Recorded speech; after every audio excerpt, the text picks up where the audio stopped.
Seja muito bem-vindo a mais um podcast Horário de Visita do Hospital São José. Como a gente sempre costuma dizer por aqui, nós trazemos assuntos interessantes, conteúdos relevantes a respeito de tudo que acontece nessa instituição que já está aí com quase os seus 88 anos de história, prestando um bom serviço a toda a comunidade de Criciúma e região. Atualmente, doutor, seja muito bem-vindo ao nosso podcast, primeira vez, né?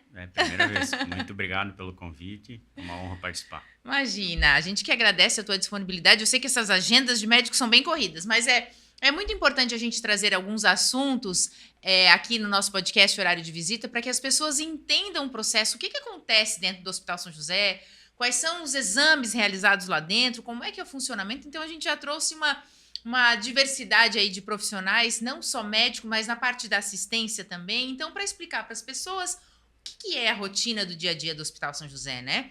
A gente sabe que o doutor trabalha, né, num serviço muito importante. Eu digo que o coração bate forte lá dentro, né, doutor? O doutor trabalha no setor de hemodinâmica.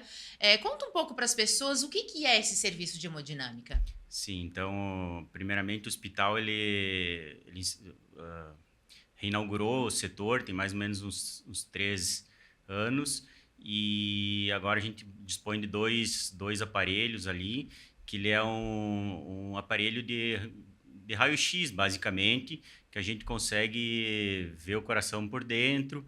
Por exemplo, com injeção de contraste, a gente consegue identificar se tem obstrução das artérias do coração, enfim, não só do coração, ele também é utilizado para outros órgãos do corpo, para a cabeça, para as pernas, então, para identificar se tem algum problema. Sim, consegue identificar por aquele equipamento, né? Exatamente. E a gente entende que o setor de hemodinâmica é uma rotina muito frenética, digamos assim, né? Exames a todo momento. Quais tipos de exames esse setor, né? Essa máquina, esse equipamento, né? A gente pode dizer isso? É uma máquina da hemodinâmica? Como é que fala o nome do aparelho, doutor? Isso, aparelho de hemodinâmica. Aparelho de hemodinâmica. E quais são os exames realizados lá dentro? Assim, o que vocês fazem lá dentro? Sim, então tem tanto exame diagnóstico que é feito. Basicamente, o principal é o cateterismo cardíaco, que é para ver a obstrução das artérias do coração. E também ele é útil para terapêutica também. Para implante de stent. Agora a gente está com novos dispositivos que é implante de válvula aórtica, né, no coração. Então ele tem uma série de funções, seja diagnóstica quanto terapêuticas. A gente vê que cirurgiões cardíacos fazem procedimentos lá, cirurgiões vasculares fazem procedimentos lá. Tem mais alguma especialidade que utiliza esse serviço? Neurologia também, né? Neurologia. Isso. E o que é feito? Por exemplo, assim, o doutor falou agora sobre stent, né? Como é que é feito esse procedimento? Eu aqui, na minha ignorância, já imagino uma minuciosidade muito específica, né? Como é que é feito esse exame, doutor? Sim, então na cardiologia a gente varia de procedimento que é de 1 milímetro, 1,5 milímetro, até 4, 5 milímetros. Então, dentro do coração? Isso, da artéria do coração. Então, realmente é coisa milimétrica que a gente trabalha, só que o aparelho tem a capacidade de ampliar essa imagem. Né?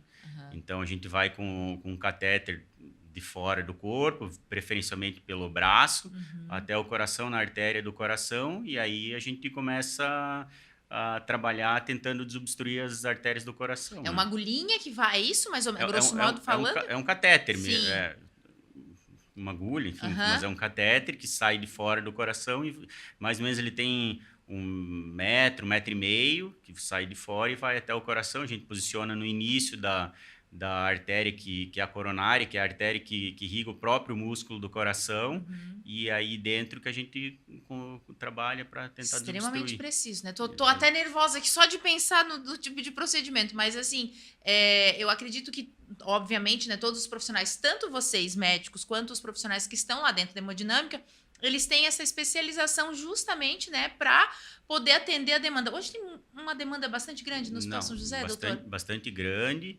E cada vez mais tem ampliado, porque a gente está com a população cada vez envelhecendo mais, então isso é uma doença que está associada ao envelhecimento. Então, cada vez mais a gente tem uma demanda maior.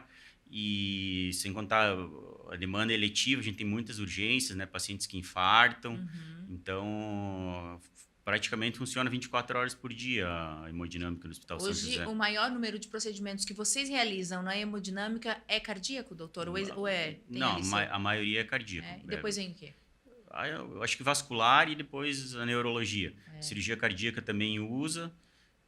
Atualmente um pouquinho menos, mas também usa. Né? Quais os procedimentos mais frequentes lá? Mais frequente é o cateterismo, né, que é o exame diagnóstico da obstrução das artérias do coração, e aí seguida pela angioplastia, que é a obstrução da artéria, né? Seja eletivamente, que é para pacientes que visam melhora de sintoma, de dor no peito, ou nas emergências, que é para melhora prognóstica dos pacientes, né? Para tentar dar uma vida maior pro doente. A gente sempre ouve falar as pessoas que elas, vou fazer uma cirurgia, vou fazer um cateterismo. O cateterismo não é um procedimento cirúrgico, é sim um exame. É um procedimento cirúrgico, mas com objetivo diagnóstico, né? Sim. O cateterismo é diagnóstico. Seja, por exemplo, vou fazer uma cirurgia de outra, sei lá, um fêmur, vai fazer uma cirurgia no fêmur. Às vezes, dependendo da condição, pode ser necessário que antes da cirurgia do fêmur, tu faça um cateterismo, que é para ver se tem alguma obstrução para liberar, por exemplo, para a cirurgia do fêmur. Ou, se for uma cirurgia cardíaca, aí é o exame que precisa, que antecede a cirurgia cardíaca, né? E é obrigatório fazer. Como se fosse, assim, um diagnóstico a respeito de como está o coração. O estado do coração para... Mas exatamente. Isso é solicitado pelo próprio ortopedista, digamos assim? Não. O ortopedista pede uma avaliação do cardiologista, por exemplo, ele precisa fazer tal cirurgia, aí pode liberar o paciente. Aí o cardiologista avalia, geralmente pede exames pré-operatórios, e aí se esses exames pré-operatórios vêm alterados, eventualmente eles faz necessário a realização do cateterismo. Né? Então... E nos neurológicos, quais são, o que é feito, como é que são os procedimentos? Vocês participam de todos, doutor? Não, mas é da parte cardiológica. Na minha formação eu fiz todos, mas aqui no hospital, como tem suas especialidades, acaba que a gente repartiu, né? Cada um fica responsável. Isso, exatamente. O neurológico tem várias funções, desde desentupir a carótida, né? Que, por exemplo, tem obstrução, também é feito para diagnóstico de morte encefálica também, então tem uma série de para aneurismas, enfim, tem uma série de procedimentos que é feito da parte neurológica também. Hoje, em um hospital como o Hospital São José, de alta complexidade, né? A gente sabe ali que tem 6 especialidades de alta complexidade, considerado alta complexidade ali no Hospital São José, mas a gente sabe que, né, vai se estendendo aí pelas especialidades que vocês atuam também, né? Um serviço de hemodinâmica é fundamental para o funcionamento da logística do hospital, doutor? Sem dúvida, né? Um hospital de grande porte que não tem hemodinâmica não existe, né? É um serviço essencial, né? Hoje as tecnologias que a gente vê sendo tendo aí acontecendo a cada semestre, enfim, a gente vê que as tecnologias elas vêm, né, movimentando aí o cenário médico. Existe necessidades ainda que são precisas acontecer no setor de hemodinâmica do Hospital São José ou não? A gente contempla tudo que a gente precisa? Basicamente tudo que está acontecendo no mundo a gente tem disponível. Olha né? só. Eu sei também que houve a implantação de um software novo, né? Para que serviu esse novo mecanismo, digamos assim, para vocês, que foi implantado? O doutor falou, a gente sabe, né, que foi reformulado aí faz uns 3 anos, mas houve a implantação de um novo software aí, para que ele serve, doutor? Na verdade, a gente tem recentemente utilizado várias tecnologias novas, né? Então, a gente, por exemplo, recentemente fez exames de imagem intracoronariana nessa artéria que tem de 1,5 a 5 milímetros. A gente já está fazendo ultrassom dentro da coronária, tomografia dentro da coronária, que são procedimentos de alta complexidade que antigamente só tinha nos grandes centros, então já se difundiu. Inclusive, a gente tem disponível e a gente está fazendo, né? Que é um exame que faz uma tomografia dentro da coronária, então aumenta a precisão do... Como que acontece isso? Explica só. Bota o catéter... Não, vai com um fiozinho bem fininho, assim, mais ou menos de um fio do cabelo dentro da coronária, assim, 0,014 milímetros, então é menos do que 1 milímetro. Tu passa dentro e por dentro desse fiozinho vai um catéter que faz uma tomografia dentro da coronária, um ultrassom dentro da coronária. Então, é tecnologia de ponta que a gente tem disponível também para fazer. Hoje ainda a gente ouve se falar, né, e eu acredito não, a gente ouviu aqui, né, quase todos os médicos que vieram aqui falaram que a maioria dos problemas das pessoas poderiam ser evitados devido... Parece, eu vou criar até um refrãozinho com isso, porque assim, qualidade de vida, alimentação adequada, exercício físico... E o problema cardíaco vem de encontro à falta do cuidado desses quesitos que eu acabei de mencionar aqui, né, doutor? É isso mesmo, Não, doutor? Assina embaixo. sem dúvida, né? Ter uma qualidade de vida é fundamental para isso, né? Diabetes, pressão alta, colesterol, tudo isso está associado a uma qualidade de vida melhor, né? Se tu tem uma qualidade de vida boa, faz exercício, tem uma dieta saudável, essas doenças são menos comuns e tu vai ter menos problemas no futuro, né? Sim. Embora a gente saiba que, como falei anteriormente, que é uma doença que está associada ao envelhecimento, então eventualmente, mesmo tendo um cuidado, tu vai desenvolver a doença, mas se tu tem um cuidado, tu evita com que isso aconteça, precocemente, pelo menos, né? Doutor, tem ideia, assim, tem em mente mais ou menos, né, ou chuta aí pela média, quantos exames são realizados mensalmente no Hospital São José, no serviço de hemodinâmica? Eu acredito que aproximadamente uns 400, assim, exames. Nossa, é muita gente, né? Isso é o quê, doutor? A maioria desses exames, a necessidade é porque a pessoa já vem com histórico de problema cardíaco? Como é que é esse histórico aí? Então, pode ser que... eu acho que eu diria que meio a meio, né? Metade que já tem histórico e está buscando tratamento ou está vendo como é que está a evolução da própria doença, e a outra metade que está tentando descobrir, ver se tem ou não tem a doença, né? Então, a gente faz vários exames eletivos, que é para descobrir, né, para diagnóstico, mas ao mesmo tempo a gente tem bastante paciente que já tem histórico de doença, por exemplo, já operou o coração, já infartou, e aí a gente continua o acompanhamento ao longo da vida, né, porque... ao longo da vida tem? Sério? Exatamente, porque é uma doença que ela é progressiva, né, ela não tem cura, ela tem tratamento. Então, os medicamentos, enfim, o estilo de vida adequado tendem a estabilizar a doença, nunca mais... a doença volta para trás. Então, aquela placa de gordura que tu desenvolveu, enfim, o entupimento da artéria do coração, ela só pode ser estabilizada, ela não tem como regredir para... Nossa, é como se aquele problema ele nunca cessasse, ele só fosse amenizado, digamos assim? Tenta estabilizar a doença, né? Manter no estágio que está. Por exemplo, lá coloca um stent. O stent ele não vai tirar a doença, ele vai desobstruir a artéria, vai tirar do risco de morte, vai diminuir a dor no peito, mas a doença, a placa de gordura vai permanecer ali no coração, né? Então tem que cuidar, tem que manter um estilo de vida, melhorar o estilo de vida para evitar a progressão da doença. Há um tempo atrás, a minha filha, ela teve uma sensação, assim, uma dor no peito, enfim, né? Nova, 18 anos. E a gente ficou muito desesperado, assim, a minha medida foi, né, correndo para o hospital, enfim, cheguei lá, comecei a falar para as atendentes o que ela estava sentindo, enfim.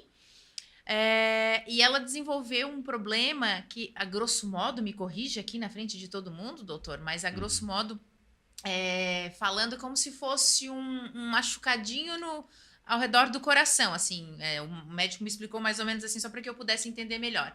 Pericardite foi. Aí fizemos os exames, enfim, tudo. E ela disse que a sensação, e o médico também me falou isso lá no Hospital São José, que a dor que ela sentiu foi como se fosse a dor de um infarto. Como se a dor era tão forte, assim. A dor do infarto, assim, como que as pessoas podem sentir que estão tendo algum tipo de problema? Como é que é?